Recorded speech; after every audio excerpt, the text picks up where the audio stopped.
Hi, so my name is Jakub. It's okay. And it's working. So I am actually working for the Państwa Foundation, which was created 5 years ago. And for 3 years, the team which you're seeing here, which is also a little bit larger right now. Oh wow, there's a screen here. That's cool.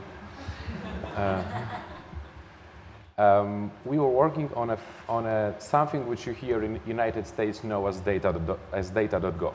And we created it with 5 people in Poland just by ourselves. Because the access to public information is very nice, but we have a lot of public data, but this data is not open data. So a little bit over 2 years ago, we sat down and we said, like, this is time to actually get people excited about open data and other people than us. And we started to look. We've built this great API to this data, and we didn't want to build a customer base. We wanted to build a community around it. So thinking for a while, we have arrived into this great name, which starts with code 4, very, very unique here. And then we suddenly discovered that there is this Code for America. So I emailed Stacy, and Stacy said, like, don't tell anyone, but Catherine just came on board Code for America to start the international program. And that was a couple months before everything was announced. So this is basically how we arrived into this. Later on in September, we've started we've announced that Code for Poland is live, that we're looking for developers who want to get excited about open data and build civic tools. And we were hoping to get 80 people. And we've got a little bit over 300 in the first 3 days. That was a lot, and that was too much. And since then, we started to take this initial hype and build something which is more structured and more effective. So there was this initial hype, and there was a lot of people coming in, and that created a lot of effects which we had no idea that we will get in the first thing. We actually kicked it off with a huge event.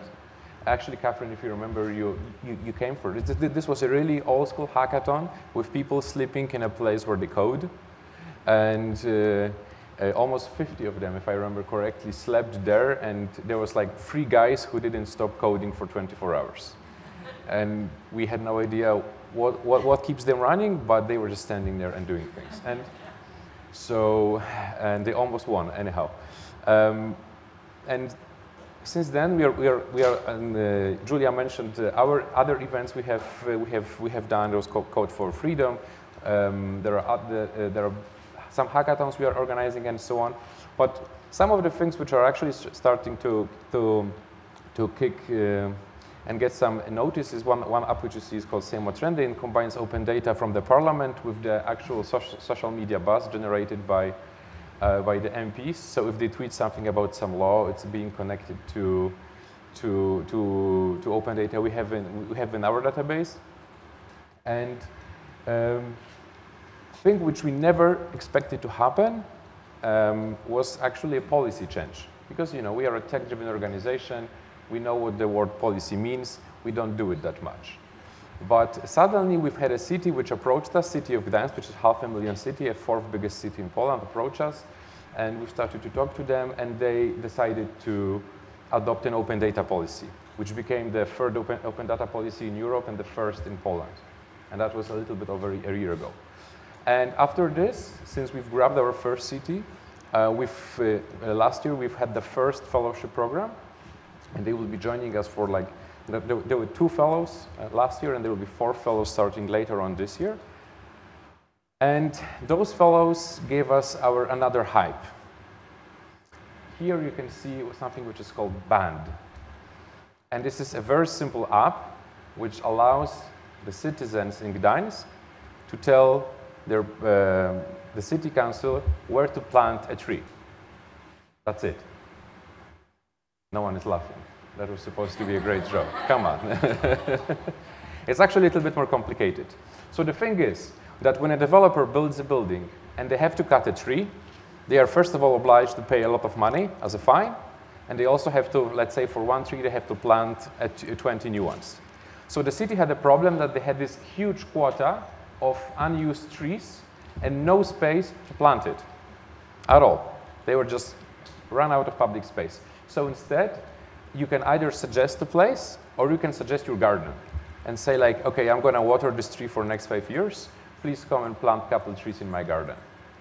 And that already has over 485 in the last, with no promotion, 400 planted trees, and there's still a couple thousand to be planted. Now, we have 4 more cities which approached us, and they want to take this up and have it. We also have the Ministry of Environment who wants to turn it into a global Polish platform. So if you ever arrive to Poland in the next 3 years and you will just end up in a forest, that's going to be because of this app.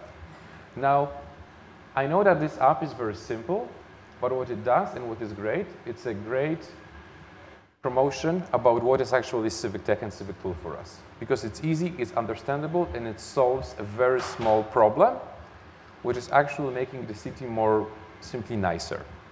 And that gives us the potential to actually do more. Now, if I would say about challenges, we have actually narrowed it down, besides the funding, which is always a challenge. And it's actually leaders. And leaders are always like, if there's something going great, it means that we have great leaders in a brigade, and we are currently running 7 brigades. And if there is something which could be going better, it's always connected to leadership. So that either the leadership is changing, or we are not doing enough to support it, or they could use some funding locally in other cities. So it's basically this, and we are focusing much of our work basically to support our brigade leaders. We are growing our partner database, and who are actually the local NGOs and others who are involved. We've recently started something which is not very sexy, but it always works. It's their routine hackathons. So we have 2 brigades and soon 3 who actually meet every week to code, and it's just. We have 2 guys in the office staying late at Tuesdays. They hate it because it usually ends at the morning. But it's really working, and just after a couple months of running this regularly, we have other cities who want to do it again. Some obvious things, and if I were to say, so for seat labs, no, there should be wider. So first of all, the one thing which is happening in Poland, there is a huge grassroots city movement. Actually, city movements. In every city, major cities, there is a lot of right now engaged citizens. It's connected to also our election year, which we have this year, a basic election season in the last 18 months. So the engagement, the public debate is rising and so on. So we are rebranding our brigades into city labs because we want to tap into, we want to connect to those, there's over a couple hundred NGOs created in just past 2 years to make the cities nicer. The other thing is that we took this one small open data policy in Gdańsk, which has actually created a huge structural change, which I'll be talking more during the panel, and we've turned it into a program, and we currently have 4 cities who committed to create open data portal and the open data policy, which is signed by the mayors. This is not by the low level, by the medium level. It has to be signed by the mayor and made and actually a local law. And we have some great examples of how this works in the long term. And we're also focusing more on fellowships. We'll have 2 more fellowships this year on a city level and 1 fellow on the government level, because Poland is actually one of the 2 countries which has the Ministry of Digitalization. We're still trying to understand what does it mean exactly. But that's what they always keep telling us. So we've told them that since you have this nice name of the ministry, why don't you take someone inside who's better at tech, you know? And this is really great for us because that will allow us to actually work with them more closely and embed and give them people who will hopefully disrupt it in a good way from within. And what's really cool is that, I don't have a slide for it, but it's also what I find fascinating about the Code for movements. One thing is the things which I mentioned, which are measurable, brigades, number of people, number of hackathons, but there are also soft examples.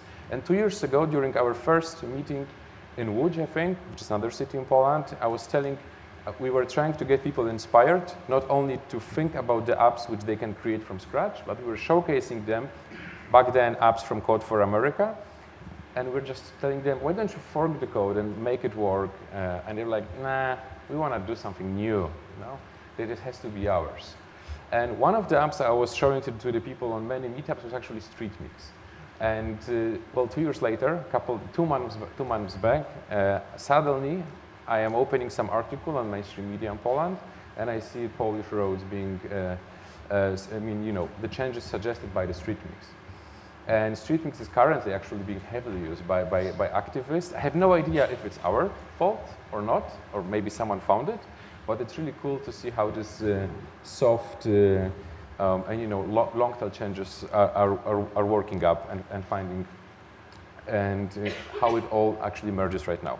And I think that's it from me. Yeah, and the last thing, we'll have another huge event coming up next year. Actually, hopefully, I'm not sure if you're familiar with a thing called European Capital of Culture. In the next year, there's going to be a Polish city of Wrocław, and there's going to be a huge hackathon connected to the European Capital of Culture. And so that's actually a huge thing for the open data movement. And that's it from me. Thank you.